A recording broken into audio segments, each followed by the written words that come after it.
Nah, jadi inflasi itu adalah kondisi di mana barang-barang cenderung mengalami kenaikan dalam jangka waktu yang panjang atau jangka waktu yang lama.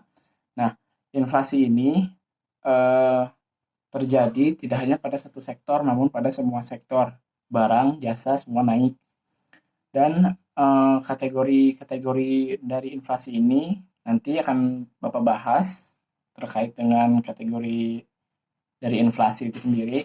Nah, kenaikan harga ini mencakup semua barang dan jasa tadi kan, mau itu barang, mau itu jasa, semua sektor yang namanya inflasi adalah kenaikan harga.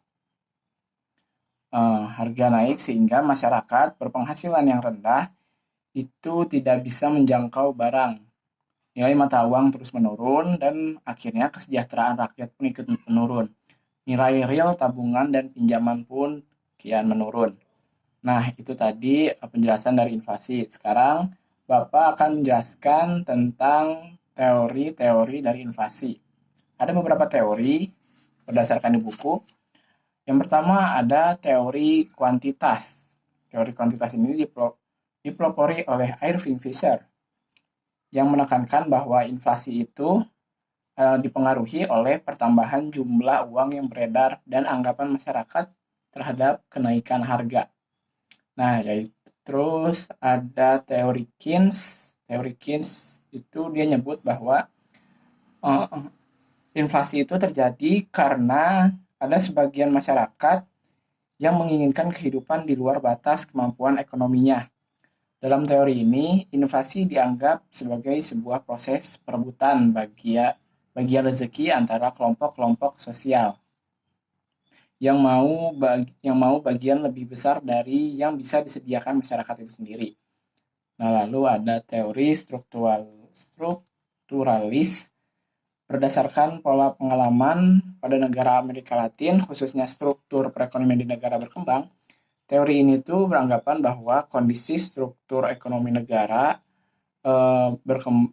berkembang ya, yang bisa menyebabkan inflasi adalah ketidakelastisitasan penerimaan ekspor dan ketidakelastisitas produksi makanan di dalam negeri.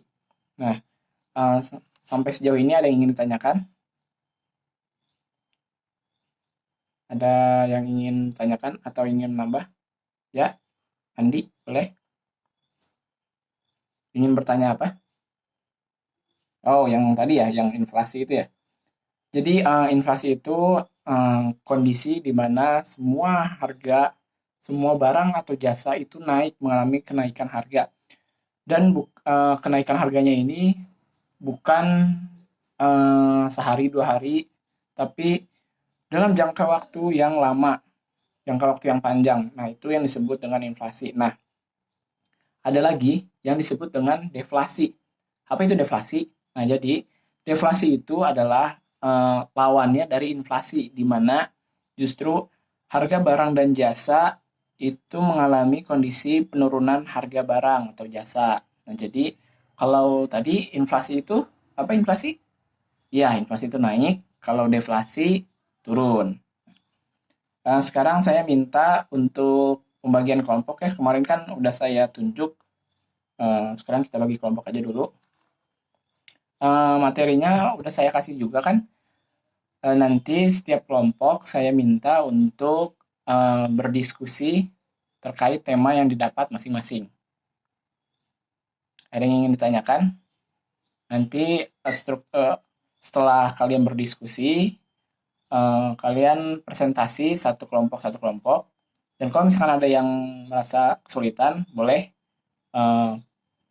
manggil Bapak. Kalau misalkan memang dirasa sulit, nanti Bapak bantu. Mengerti? Sip. Ini kelompok kamu ngerti? Ya, jadi kan tadi ini inflasi itu kenaikan harga kan. Sedangkan deflasi itu penurunan harga. Nggak cuma di barang dan jasa, nggak cuma di satu sektor doang, tapi seluruh sektor, baik barang ataupun jasa. Seperti itu.